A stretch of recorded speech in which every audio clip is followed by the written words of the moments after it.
মজাদার চটপটি, লোভনীয় চটপটি খেতে খুবই সুস্বাদু হয়েছে।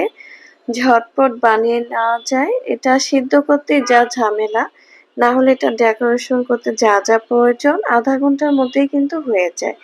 আসসালামু আলাইকুম। প্রথমে ১ কাপ ডাবলি ভিজিয়ে নিব। ৪ থেকে ৫ ঘন্টা ভিজিয়ে রাখবো। তাতে দিয়ে দিব ১ চামচ পরিমাণে লবণ ভালোভাবে ধুয়ে, আর সামান্য পরিমাণে হলুদ দিয়ে একটু নেড়েচেড়ে ঢেকে দিব। এখানে ৫ কাপ পরিমাণে পানি দিয়েছি। যখন ২.৫ কাপের মতো হয়ে আসবে তখন আমি চলে আসছি। তার পাশে তেঁতুল ভিজিয়ে রাখবো। কিছু তেঁতুল নিয়ে ১/২ কাপের মতো তেঁতুল নিয়েছি। এখানে ১ কাপ পানির মতো দিয়ে ভিজিয়ে রাখবো। তাতে তেঁতুলটা সুন্দরভাবে নরম হয়ে যাবে। ১০ মিনিট রেখে দিলেই হয়ে যাবে। ডাবলিটা তো ২.৫ কাপের মতো পানি আছে, সেদ্ধ হয়ে গেছে অর্ধেক। মরিচের চেলি যেটা বলে সেটা মরিচের গুঁড়ো দিয়ে দিলাম। আর এখানে আলু হালকা ম্যাশ করে রাখা সেটা দিয়ে দিলাম ১ কাপ পরিমাণের মতো, ম্যাশ না করার মতোই। সেটা দিয়ে একটু নেড়েচেড়ে রেখে দিব আরো ১০ মিনিট পরিমাণে। আর লবণ তো দিয়ে রেখেছি। তেঁতুলটা এখন রেডি করে নিব। তেঁতুলের দানাগুলো ফেলে দিলাম। ১/২ চামচের মতো লবণ দিয়েছি, ১/২ চামচ গুঁড়া মরিচ দিলাম, চিনি দিয়েছি ৪ চামচ। আপনারা আপনাদের পরিমাপ মতো দিবেন। জিরা গুঁড়ো দিলাম সামান্য। আর আপনি এখানে চটপটি মশলা যেটা, এটা আপনি রেডিও ব্যবহার করতে পারবেন, হাতে বানিয়েও করতে পারবেন। ১/২ চামচ দিয়ে ভালোভাবে নেড়ে নিলাম। আর একটু লেবুর রস দিয়ে দিব।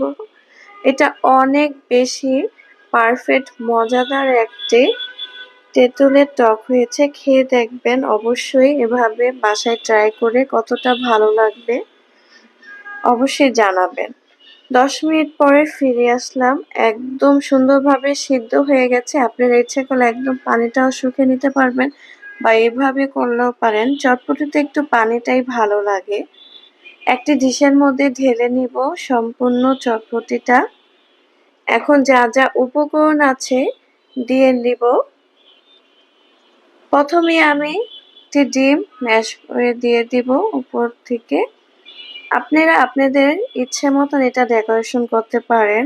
আমার মতোই করতে হবে তা কিন্তু না, কিন্তু এভাবে করলে খুব মজা লাগে। কিছু পেঁয়াজের কুচি দিয়ে দিলাম, ২-৩টে কাঁচামরিচ দিয়ে দিলাম, সামান্য ধনিয়া পাতা কুচি, মরিচের গুঁড়ো ১/২ চামচ দিয়ে দিলাম, আর চটপটি মশলা ১ চামচ পরিমাণে সামান্য লবণ দিয়েছি, কারণ লবণটা আমার পরিমাপ মতো হয়ে গিয়েছিল তাই আর দেই নাই ১ চামচ দেওয়ার পরে।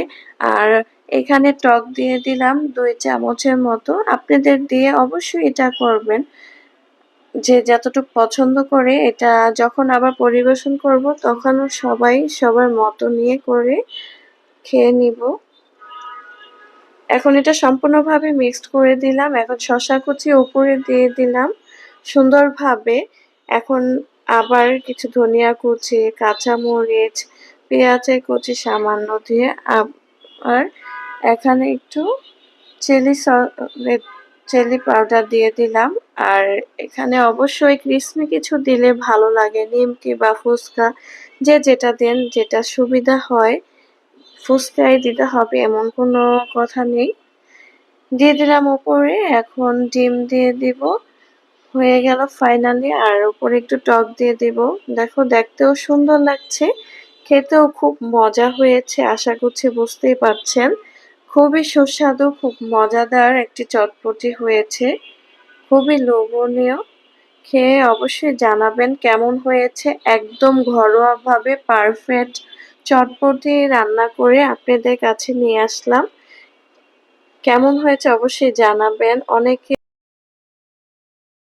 আমি একদম ঘরোয়া স্বাদে এটা করেছি। উপরে আরেকটু ডেকোরেশন করে দিলাম।